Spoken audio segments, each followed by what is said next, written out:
listen, you're looking through the lens that I've always I just talked about pretty much, and I look at things a little bit different than you guys do when it comes to capitalism, and we're looking at things where if you're serving your customer properly, you're going to do the right thing for your customer. Yes, but not everybody will do that on that structure. But then it's not going to fail eventually. That's the thing. But it That's hasn't, the because whole there's a lot idea. of corruption in private, in privatized businesses. For example, I work in the shipping industry. UPS does not give a rat's ass that you live in some hick town. They won't deliver it. It's not profitable for them. Yeah. Or FedEx, UPS, DHL, whatever, all these big companies. You live in a big city, yeah. But if you're living in some small town and it's not profitable for them, they won't deliver it. Mm-hmm. Canada Post is guaranteed to deliver every address in Canada. And that's why it's broke. That's why it's, but yes. And the but taxpayer that's what you get when it's not profit driven. Everyone gets the service. When it's profits driven, not everyone gets the service.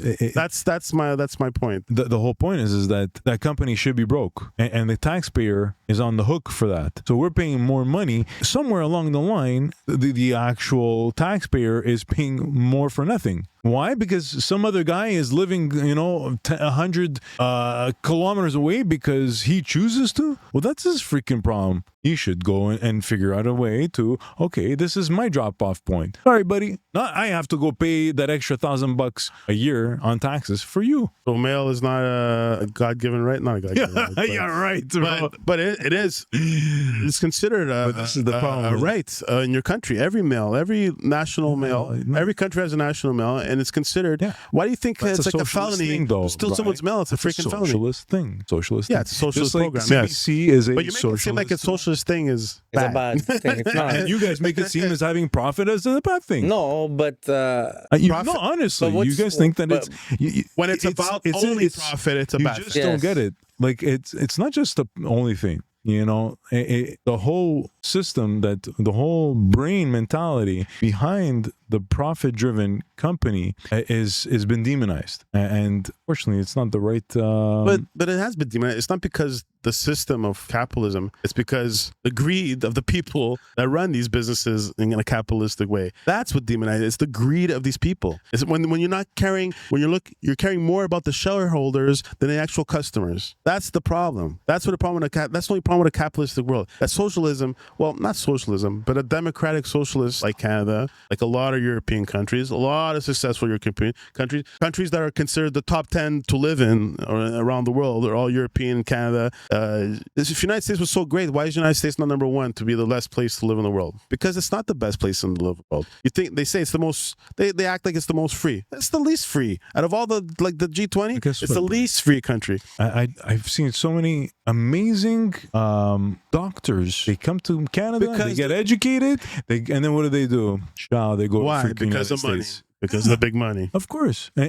Why is it? Because we cap everybody off. Because it's a socialist system that we have here, and it prevents. And then this guy decides. Yeah, but the socialist countries in Europe where doctors go there. It's just because there's more politics and more corruption here than No. They literally go to states money. Okay. Yeah. And this guy decides. I'm saying doctors who stay like in Europe, like for example Italy. You have a lot of good doctors that come out of Italy and the medical system there. People I don't know. practice Steve was telling me a story before. Not great.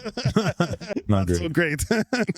No, it's not as great as we all think it is. The whole actually one of my videos was talking Milton Friedman. He was saying he was taking phone calls from callers, and he was like, there was a lady from Canada talking about how our system here is so much better than you guys in the United States, and he's like, I don't agree with that. Yes, we've gone too far, and that's the Milton Friedman explanation. And I agree, yes, but there will be one day where the capitalist system will work better than our socialist system. They're going to rearrange a way for insurance and to fix this gap. They're going to fix it, I'm telling you. Not now, but think it's the going to be- happen eventually. I think the best system is a mix capitalism. I personally think that's Which the is best. what we have here. Which we have in European countries. This whole strictly just capitalistic, it has its pluses for sure. It has a lot of negatives. The economy booms. People there's a lot of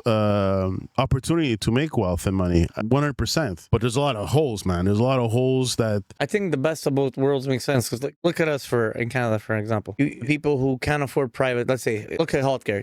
Or you have the option of public healthcare with Medicare, but you also have the option if you have the money, you go private and you pay. Whether it's expensive or not, you pay, and you also have insurance that covers whatever you pay. If you don't have insurance and you're wealthy, so you have the best of both worlds, right? So you have the people that benefit both ways, right? So it's a good example. In Canada, you'll always find a yes. In the United States, like you said, that doctor that comes here and learns and goes to the United States, he's going there and saying, "No, I can't take care of you. You don't have money. You're not covered." I do want to make a point though. The same way there could be abuse on the capitalistic way, where when people think more about profit only than just profit and to make sure people are taken care of. The same thing can look at the way people abuse all the free stuff that we get through taxes that we make. If it's done the right way, it's not abused. It's a great system. But there's also a lot of things where they get abused. For sure. So it's not. You have to look at it both ways. Of course, also. I'm not saying it's perfect. Yeah, of course,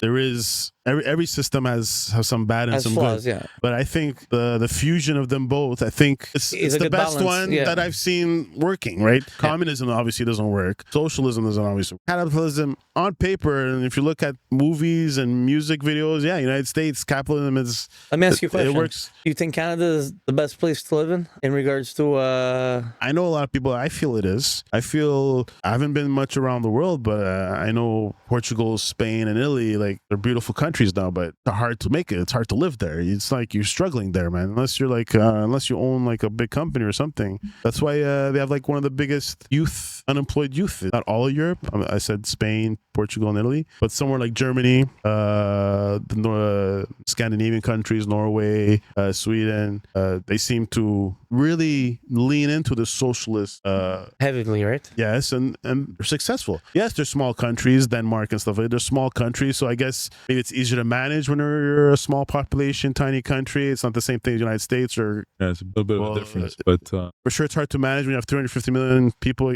against 10, 12 million people, wouldn't work in the States, whatever they have in Norway or Sweden, which is you don't think necessarily... You don't think it's scalable to a big population? No, it's just... You think our system would continue to thrive if our population went from, what are we, close to 40 million now? What are we? About 40 million now? If it went to 200 million? You think our system would still thrive? I don't know. Steve? Stop, sorry? You think the way we're set up here as a society, as a country, with the way we are, would continue to thrive as social at 200 million people versus what we have now at 40 million people? I personally believe that one day we're going to go back to private system. Healthcare? I feel as if this is we went full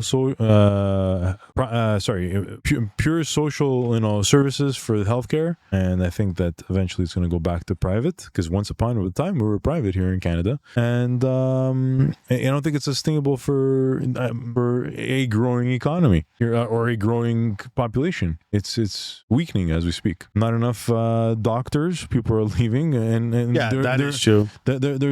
There's no incentives for these doctors. They're literally fed up. I've seen a few interviews and I've witnessed doctors leave. My own doctor left.